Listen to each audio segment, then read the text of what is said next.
الحمد للہ رب العالمین والصلاة والسلام علی رسولہ الکریم وعلی آلہ واصحابہ اجمعین۔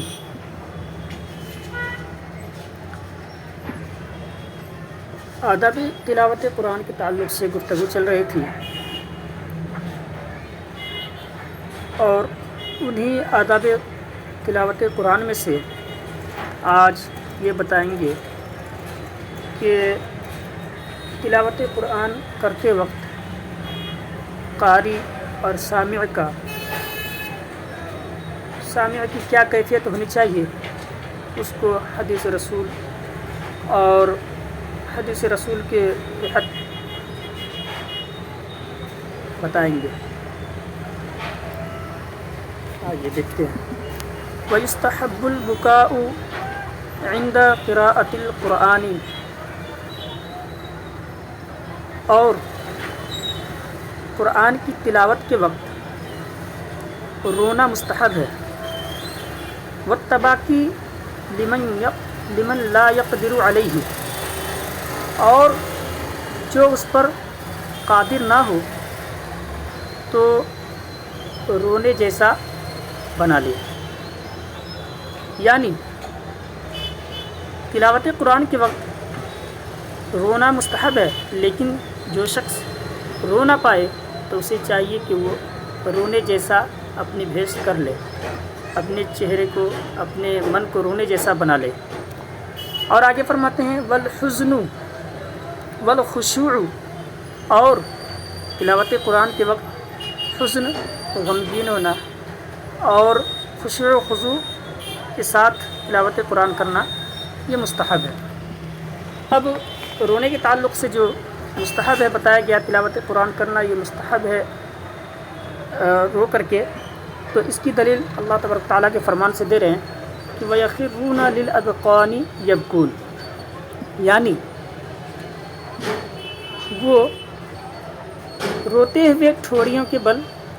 گر پڑتے ہیں، یہ رونے کی دلیل ہو گئی۔ وفی الصحیحین، اور صحیحین میں ہے حدیث قراءت ابن مسعود علی النبی صلی اللہ تعالیٰ علیہ وسلم، حضرت عبداللہ ابن مسعود رضی اللہ تعالیٰ عنہ کی قراءت ہے کہ آپ نے نبی کریم صلی اللہ تعالیٰ علیہ وسلم کے پاس پڑھا وفیہ عینان تذرفان، عیناہ تذرفان، اس میں بتایا گیا، اس میں ہے کہ فَإِذَا عَيْنَاهُ تَذْرِفَانِ، جب ہی آپ کی آنکھیں اشکبار ہو گئی، یعنی حضرت عبداللہ بن مسعود رضی اللہ تعالیٰ عنہ نبی کریم صلی اللہ تعالیٰ علیہ وسلم کے پاس قرآن کی تلاوت فرماتے تو آپ کی آنکھیں اشکبار ہو جاتی۔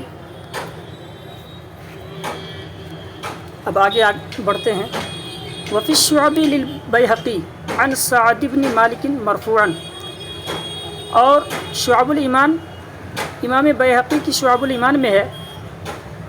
سعد بن مالک سے رضی اللہ تعالیٰ عنہ سے مرفوعاً حدیث منقول ہے کہ ان ھذا القرآن نزل بحزن وکابۃ فاذا قرأتموہ فابکوا، کہ بے شک یہ قرآن حزن و غم کے پر مشتمل ہو کر نازل ہوا۔ فاذا قرأتموہ، تو جب تم اسے پڑھو تو رو۔ فإن لم تبکوا فتباکوا، تو اگر تم نہ رو پاؤ تو رونے جیسا بنا لو۔ وفی من مرسل عبد الملک بن عمیر ان رسول اللہ صلی اللہ تعالیٰ علیہ وسلم، اور اسی تعلق سے حضرت عبد الملک بن عمیر رحمۃ اللہ تعالیٰ علیہ سے یہ مرسلاً حدیث منقول ہے کہ نبی کریم صلی اللہ تعالیٰ علیہ وآلہ وسلم نے فرمایا کہ انی قارئ علیکم سورۃ، کہ بے شک میں تم پر کوئی سورہ پڑھنے والا ہوں۔ فمن بکا فلہ الجنہ، تو جو شخص رویا، جس نے رویا اس کے لیے جنت ہے۔ فإن لم تبکوا فتباکوا، تو اگر نہ رو پاؤ تو رونے جیسا بنا لو۔ اور اسی تعلق سے وفی مسند ابی اعلیٰ مسند ابی اعلیٰ حدیث، مسند ابی اعلیٰ میں ایک حدیث ہے اقرأ القرآن بالحزن، کہ قرآن کو حزن کے ساتھ غمگین ہو کر کے پڑھو،